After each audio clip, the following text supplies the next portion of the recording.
देश में Omicron variant के अब तक 5 मरीज सामने आ चुके हैं। दिल्ली के अलावा मुंबई और जामनगर में भी एक एक केस सामने आया है। सबसे पहले कर्नाटक में ओमिक्रॉन के 2 संक्रमित मिले थे।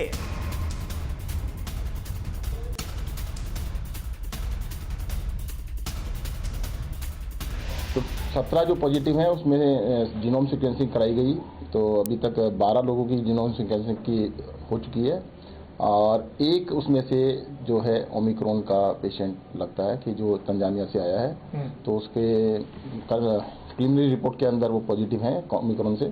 फिर भी जो लैब से फाइनल रिपोर्ट इशू की जाएगी वो कल की जाएगी।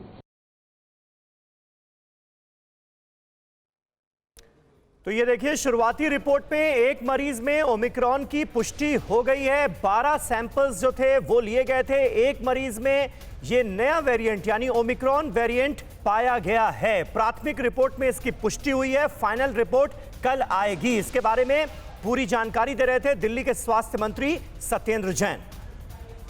सबसे पहले मानव, मैं आपके पास आऊंगा। कहा यह जा रहा है कि एक मरीज जो है वो ओमिक्रॉन वेरिएंट से संक्रमित पाया गया है दिल्ली के अंदर, जो कि तंजानिया से ताल्लुक रखता है।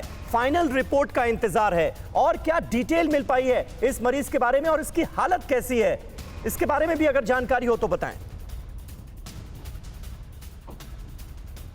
समीर, देखिए, अभी दिल्ली में एक अस्पताल है, लोकनायक हॉस्पिटल, और इसी हॉस्पिटल के भीतर जितने भी यात्री विदेश से आ रहे हैं उनके लिए एक वार्ड बनाया गया है और वहाँ पर 40 बेड हैं और वहाँ पर इस मरीज को रखा गया है। और इस मरीज की उम्र 37 साल है, पुरुष है, तंजानिया से लौटे थे और ये उन 12 सैंपल्स में से इनका सैंपल था जिनके सैंपल को जीनोम सीक्वेंसिंग के लिए भेजा गया था। जो प्राथमिक रिपोर्ट है वो पॉजिटिव आई है और इसको दोबारा से चेक किया जाता है, इसलिए इसकी एक बार फिर से जांच होगी।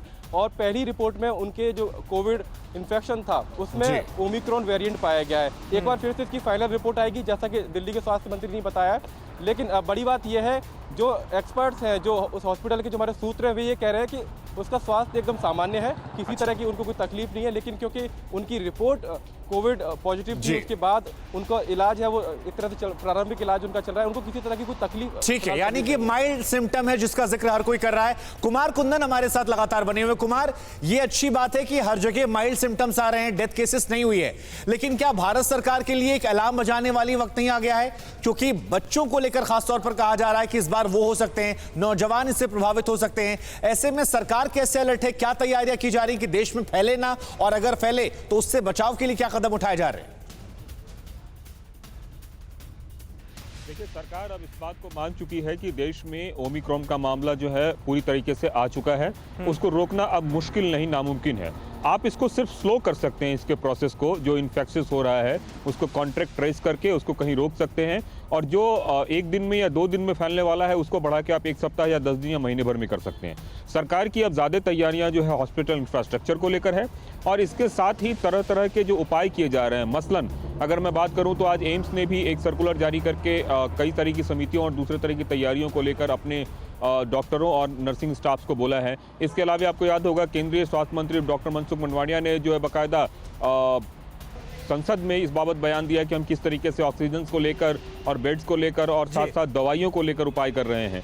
तो सरकार की कोशिश अब ये है कि जो बेसिक इंफ्रास्ट्रक्चर है उसको ज़्यादा से ज़्यादा बढ़ाया जाए और दूसरी तरफ की जो लोग संक्रमित हो रहे हैं उनको ट्रेस करके, कॉन्ट्रैक्ट ट्रेसिंग करके इसको ज़्यादा से ज़्यादा संख्या में फैलने से रोका जाए। क्योंकि संक्रामक रोग को आप फैलने से रोक नहीं सकते हैं, उसको स्लो कर सकते हैं उसके प्रोसेस को। तो इस प्रोसेस को ज़्यादा से ज़्यादा स्लो किया जाए, जिससे कि हमारे आप तक बीमारी पहुँचते पहुँचते इतना माइल्ड हो जाए कि उसका असर बेअसर हो जाए। अड़ी सोमवार से शुक्रवार शाम 6 बजे सिर्फ TV9 भारतवर्ष पर।